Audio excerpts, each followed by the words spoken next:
Okay, so try this video again. Somehow got cut off and wasn't able to record videos for a little minute there. But my paranoid brain will troop on. So I want to talk about Black Lives Matter and a couple of issues that I think need to be addressed by white people to white people. The first is the message that I keep seeing shared by everyone that I don't understand, but I stand by you anyway. It's a racist thing to say, as far as I can see.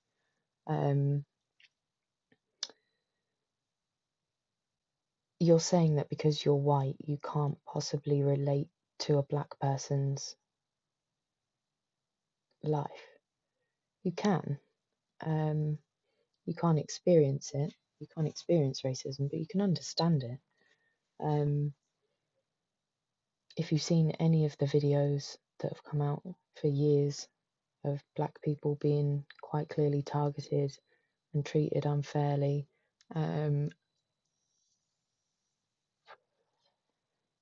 and brutalised by police, there's plenty of evidence of that.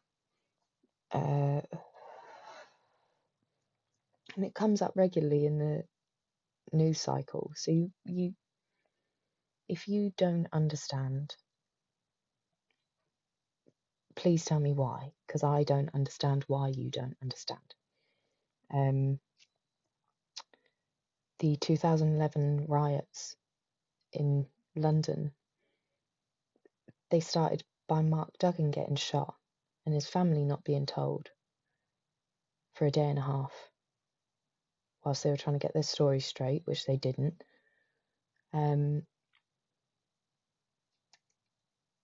You know, like, we seem to have very short memories, I think. So yeah, I don't understand. Have you not seen the videos? Especially in Britain, are you not aware of the fact that all we did was go everywhere else for years? You must be aware of some of the history. And then also, I just think you can empathize. You can understand what it feels like to be made to feel other for something, or 99.9% of people can relate to being made to feel other for something that they have no control over. You must have been bullied or picked on or whatever. Imagine that just constantly. Just try and imagine that for a second.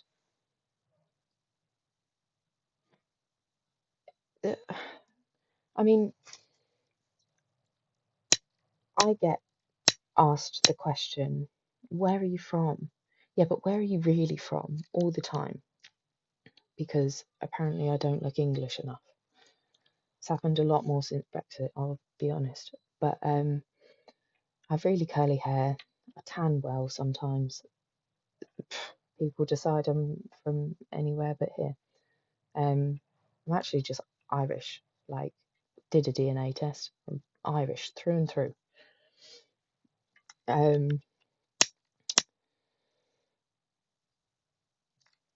But yeah, I know just from getting that question all the time and people not dropping it, even that, just that, and that's not even offensive, that's not anything.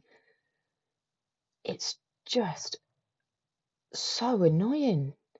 It's just constant, and it just makes you feel like you're not a part of anything because people just keep trying to make you other to them. I mean, I do get it the other way as well, where people try think I'm from wherever they're from, which is quite nice. But most of the time, it's people trying to understand why I'm different to them. That's what they're trying to do. And, you know, that's just not a healthy, it's not healthy for the person constantly on the receiving end of that. It's not positive. And it must take a toll. And that's just from me getting asked where I'm from all the time. So yeah, I'm really sick of hearing people say I can't understand, because you can.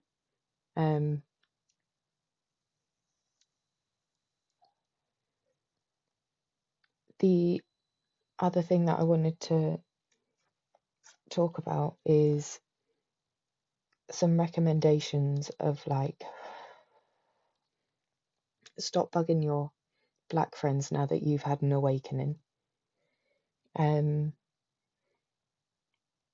Just go and read some stuff, listen to some stuff, and just start sharing more with other people as well, which is why I'm doing this, really. So the first person I would say go and listen to is Akala. He's very intellectual, very so poignant, but it is heavy. So go there if you're ready to get into a real history of colonization and imperialism, British history of, like, the Windrush as well, everything. Go and have a listen. That I did. I got that as an audiobook, Natives.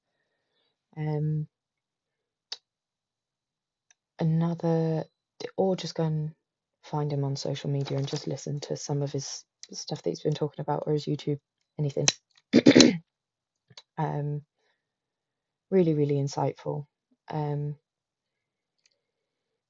Then there is George the Poet. I go on about him all the time. His podcast, have you heard George's podcast? Just got a Peabody Award, but it's an amazing piece of art. Like, it's amazing. It's groundbreaking in terms of podcasts and oh yeah, it's brilliant. But it's from obviously a black perspective. He went to Cambridge as well. If you need credentials and that. But yeah, he's brilliant. And I think hearing things, he's a spoken word artist and a musician and like a genius. But hearing things in rhyme and with rhythm and stuff, it's a really good way of listening to stuff. So I would recommend. If you don't want to get in heavy at all, if you just want some fiction, Americana is a very good book by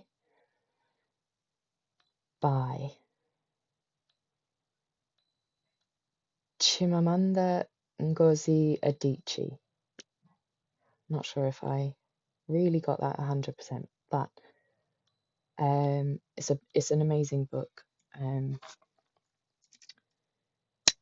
Just an African perspective of being an immigrant in America. Really good. Go and listen, read, whatever. Another one from a female perspective, which I felt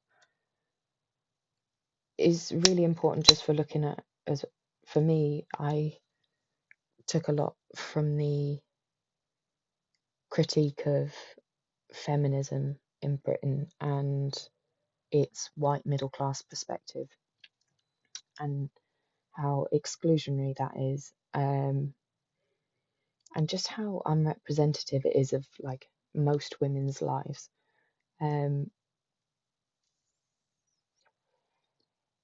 It's a really, really good book. Did I say it? Is Why I'm No Longer Talking to White People About Race by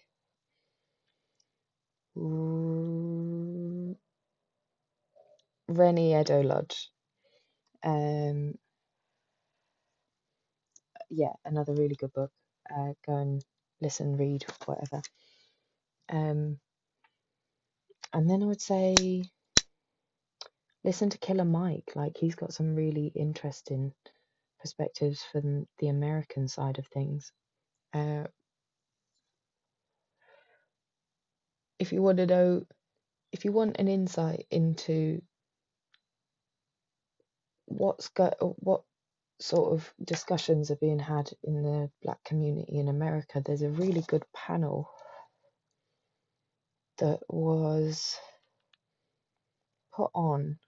It was funded by P. Diddy, and T.I. was on it. You had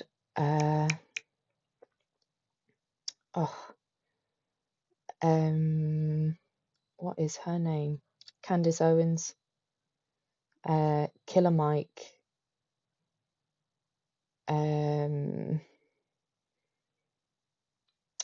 Katrina Pearson, Tamika D. Mallory, Stephen Parget,